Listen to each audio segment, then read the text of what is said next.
याद करो उस दिन जिस दिन तुमने डिसाइड किया था कि हमको आईआईटी जाना है, यही आपका अंतिम समय है जिसमें डिसाइड होगा कि आपको आईआईटी जाना है कि नहीं जाना है। तो एक छोटा सा मेडिटेशन बता रहा हूं मैं। मेडिटेशन इधर शार्प योर सॉ। नैप लेना इंपॉर्टेंट है क्योंकि नैप आपको प्रोडक्टिव बना देगा। जैसे ही नैप लेके उठोगे रिलैक्स फील करोगे, हो गया और तुम अपना स्टडी नेक्स्ट शुरू करो। ठीक है, हार्ड वर्क तो करना पड़ेगा, क्योंकि अगर चुने हो हार्ड रास्ता तो मेहनत करने से पीछे क्यों हटना है। रिलैक्स होना है। तुम आखिरी के 1-2 दिन आराम से भी पढ़ोगे तो भी कोई दिक्कत नहीं है, नहीं पढ़ोगे तो भी कोई दिक्कत नहीं है। 99 परसेंटाइल से ऊपर ही बनेगा। तो हेलो हेलो हेलो, जय हिंद। नववर्ष की ढेर सारी शुभकामनाएं आपको। जैसे ही नया साल आपका आया वैसे ही आपको एक टेंशन भी लेके आया कि हमारा जेईई मेन का एग्ज़ाम बहुत कम दिनों बचा हुआ है। जैसे कि 22 से शुरू है ना, 31 तक, 31 जनवरी तक होगा। इसका मतलब कि आपके पास बहुत ही कम टाइम है, अप्रॉक्सीमेटली 20 डेज़, है ना। बट हम कुछ डिस्कस करने आए हैं आप कैसे आप स्टडी करो लास्ट के टाइम पे। तो मैं ये मान के चलता हूँ कि आपका अप्रॉक्सीमेटली 15 डेज़, क्योंकि प्रोडक्टिव आपको 15 डेज़ ही मिलने वाला है, जिसमें कि आपको बहुत ही प्रोडक्टिव और इफ़ेक्टिव स्टडी करना पड़ेगा। तुम लोग अपना प्लान 15 डेज़ के अकॉर्डिंग ही मैनेज करो और एक शेड्यूल बनाओ प्रॉपर कि कैसे स्टडी करना है।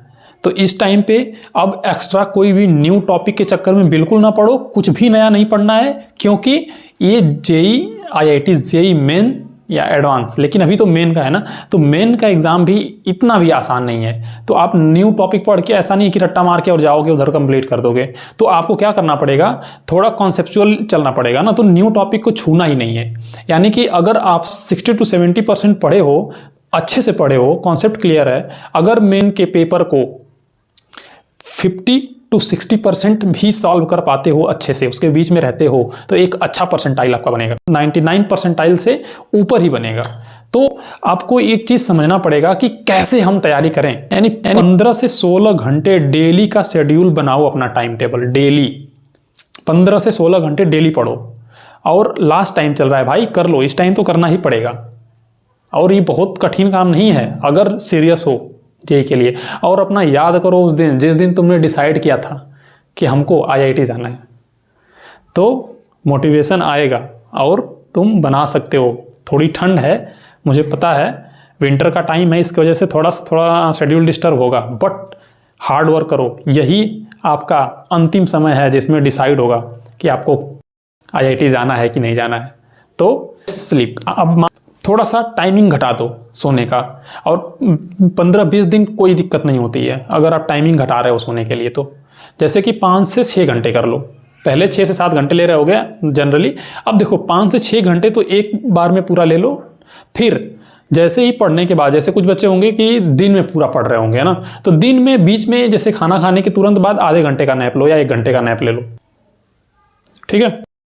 कुछ बच्चे रात में जगते हैं, दिन में सोते होंगे, उस केस में क्या है कि रात में खाना खाने के बाद आधे घंटे का नैप ले लो। नैप लेना इंपॉर्टेंट है क्योंकि नैप आपको प्रोडक्टिव बना देगा।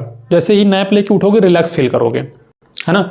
और जैसे कि तुम बहुत देर से पढ़ रहे हो, पढ़ते पढ़ते एग्जॉस्ट हो जाता है ना, मतलब थकान सा फील होने लगती है और ब्रेन ऐसे थोड़ा ब्रेन ही करना बंद कर देता है। उस केस में क्या करो कि एक छोटा सा मेडिटेशन बता रहा हूँ मैं। मेडिटेशन तो बहुत सारे होंगे, लेकिन अभी ध्यान करने की तरफ नहीं भागना है ना। ऐसा थोड़ी कि 20 दिन है तो ध्यान करके हम योगी सिद्ध हो गए और सब जितना देखें याद हो गया, ऐसा नहीं। तो क्या करो कि बैठ जाओ, पलथी लगा के बैठ जाओ, हाथ गोद में रख लो और शांति से आंख बंद कर लो। और जब सांस खींचो पूरी तरह से, तो सोचो कि सारी पॉजिटिव एनर्जी बाहर की इनसाइड आ रही है, जितनी पॉजिटिव एनर्जीज है, यानी कि यू कैन डू। और उसके बाद जब सांस छोड़ो, उस केस में अपने माइंड में सोचते रहो कि जितनी निगेटिविटी अपने बॉडी में, जितनी थकान है, सब बाहर की तरफ जा रही है। फिर जब सांस से इन करो, वैसे फिर सोचो कि सारी एक्स्ट्रा बाहर की जितनी एनर्जीज है और पॉजिटिव एनर्जीज है वो हमारे बॉडी के अंदर आ रही है। मतलब कि आई कैन डू इट, और हमने बहुत अच्छे करने हैं, फोड़ देने हैं मेन के पेपर को। तो फिर जैसे ही रिलीज़ करना है तो क्या बोलना है, बोलना नहीं, सोचना है कि मेरी सारी बॉडी की निगेटिव एनर्जी बाहर जा रही है। उस केस में आपको कम से कम ये 5 मिनट करना है, मिनिमम 5 मिनट करो बस, ज़्यादा नहीं करना है, ज़्यादा टाइम नहीं देना। और ये तब कर लो जब तुम्हें एग्जॉस्ट हो जाओ, जब लगे कि अब थक गए, मन नहीं कर रहा है पढ़ने का, तब कर लो। और तुम बाद में फील करोगे कि तुम रिलैक्स हो गए, तुम्हारा माइंड शांत हो गया और तुम अपना स्टडी नेक्स्ट शुरू करो। ठीक है, तो चलो इस 15 दिन को हम ब्रेक करते हैं 2 पार्ट्स में।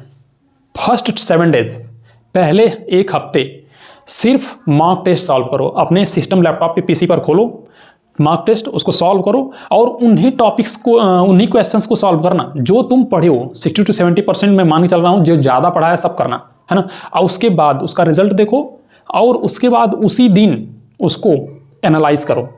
अब जैसे कि देखो, कोई टॉपिक है जो तुम पढ़े हो अच्छे से, बट तुमको वहाँ पे कन्फ्यूजन आ गया, कुछ फार्मूला या कुछ कॉन्सेप्ट्स लग रहे हैं कि अभी यार डाउट में है, तो उसको तुरंत वहीं नोट्स अपना बगल में ही रखो और उसको ओपन करो और तुरंत देखो उसको, ताकि वो वहीं पे क्लियर हो जाए।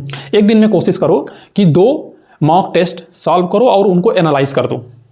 अब सारे बच्चों की अलग अलग कैपेसिटी होगी, मुझे पता है। कुछ ज़्यादा अच्छे से पढ़े होंगे तो उनको आसान होगा थोड़ा, कुछ थोड़ा स्लो पढ़े होंगे तो उनको थोड़ा सा टाइम लगेगा।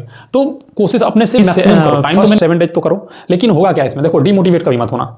कई बार ऐसा होगा कि जब एग्जाम मॉक टेस्ट दोगे और उसमें देखोगे अरे यार तो बड़े कम नंबर आए हमारे, तो ऐसे में टेंशन नहीं लेना है। ऐसा सबके साथ होता है, टॉपर्स के साथ भी हो जाता है ना, तो टेंशन वाली बात नहीं है। उसके बाद क्या करना है कि नेक्स्ट 8 डेज का प्लान करो, यानी कि पहले 7 दिन और सेकेंड 8 दिन। 8 दिन में अप्रॉक्सीमेटली 15 डेज हो गया ना, 8 दिन। तो उस 8 दिनों में क्या करना है कि तुम previous year question paper download करो विद सोल्यूशन। अब तुम आखिरी के 8 दिनों के लिए पूरी तरह से गायब हो जाना, मोबाइल छूना बंद कर देना। अगर छूना भी तो प्रीवियस ईयर क्वेश्चन पेपर का सोल्यूशन पढ़ने के लिए ही छूना। हार्ड वर्क तो करना पड़ेगा, क्योंकि अगर चुने हो हार्ड रास्ता तो मेहनत करने से पीछे क्यों हटना है। अलग और न्यू टॉपिक के चक्कर में बिल्कुल मत पढ़ना। जो पढ़ चुके हो अभी तक उसी को रिवीजन कर लो, उसी के बारे में जितना गहराई से जान सकते हो, जितना क्वेश्चन सॉल्व कर सकते हो करो। और ये प्रीवियस ईयर क्वेश्चन पेपर और मॉक टेस्ट से ज़्यादा बढ़िया कोई और सॉल्यूशन नहीं है इसका रिवीजन करने का। हटना है तो रिलैक्स होना है। तुम आखिरी के 1-2 दिन आराम से भी पढ़ोगे तो भी कोई दिक्कत नहीं है, नहीं पढ़ोगे तो भी कोई दिक्कत नहीं है, बट पढ़ो क्या, फार्मूला रिवीजन कर लो, है ना, नॉर्मली देख लो। ठीक है, उस टाइम आखिरी के लास्ट 2 दिन 3 दिन में तुम सोना अगर अच्छा चाहते हो तो 6-7-8 घंटे सो सकते हो। अगर नींद कम आ रही है तो भी अच्छी बात है, यही तो मेन साइन होता है कि यू आर डूइंग गुड। और उसके बाद ये टेंशन भी जरूरी है, जो जितना ज़्यादा पढ़ लेता है ना उसको उतना ही ज़्यादा टेंशन भी हो जाता है। ये तो तुम्हारे अंदर भी पता होगा कि पूरे 2 साल से करे क्या, है ना, तो उसकी भी इम्पोर्टेंस है। तो वही 2 साल का इधर शार्प योर सॉ, अपनी कुल्हाड़ी शार्प करनी है ना। चलो, तो होप कि आपको ये स्ट्रेटजी काम आएगी और आप मेहनत से आगे बढ़ेंगे। और हमारी शुभकामनाएं हैं कि आप सफल ज़रूर होंगे। और पहले तो अपना 100% देंगे इधर। आप सारे बच्चों को शेयर कर दो। और हमारे चैनल का टैगलाइन आप जानते ही हैं, जहां आपका आत्मविश्वास बढ़ता है और मुश्किलें छोटी लगती हैं। तो मेरे चैनल को अधिक से अधिक आप लोग ज्वाइन करिए और हम यहाँ हमेशा आप लोगों के लिए खड़े रहेंगे। धन्यवाद बच्चों, जय हिंद।